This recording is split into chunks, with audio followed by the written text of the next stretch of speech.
Libertas was the Roman goddess and embodiment of liberty. Temples and derived inspirations. In 238 BC, before the Second Punic War, having long been a Roman deity along with other personified virtues, Libertas assumed goddess status. Tiberius Gracchus ordered the construction of her first temple on Aventine Hill. Census tables were stored inside the temple's atrium. A subsequent temple was built on Palatine Hill, another of the 7 hills of Rome, by Publius Claudius Pulcher. By building and consecrating the temple on the former house of then-exiled Cicero, Claudius ensured that the land was legally uninhabitable. Upon his return, Cicero successfully argued that the consecration was invalid and thus managed to reclaim the land and destroy the temple. In 46 BC, the Roman Senate voted to build and dedicate a shrine to Libertas in recognition of Julius Caesar, but no temple was built. Instead,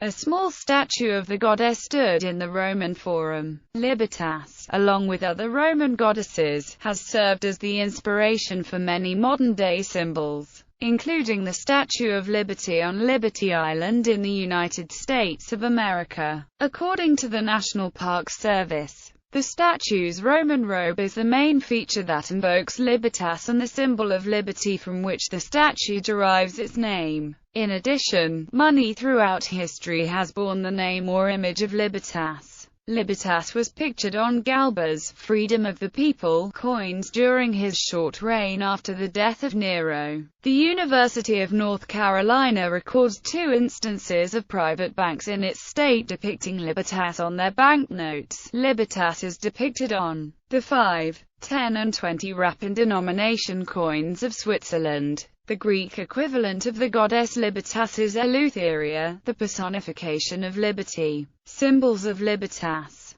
As liberty, Libertas was depicted on the obverse of most coinage in the USA into the 20th century. The goddess Libertas is also depicted on the Great Seal of France, created in 1848. This is the image which later influenced French sculptor Frédéric-Auguste Bartholdi in the creation of his Statue of Liberty enlightening the world. Libertas was associated with the pilus, commonly worn by the freed slave. Among the Romans, the cap of felt was the emblem of liberty. When a slave obtained his freedom, he had his head shaved, and wore instead of his hair an undyed pilus. Hence the phrase servos ad pilium vocare as a summons to liberty, by which slaves were frequently called upon to take up arms with a promise of liberty. The figure of liberty on some of the coins of Antoninus Pius, struck AD 145, holds this cap in the right hand. Libertas was also recognized in ancient Rome by the rod, used ceremonially in the act of manumission vindicta, Latin for freedom by the rod.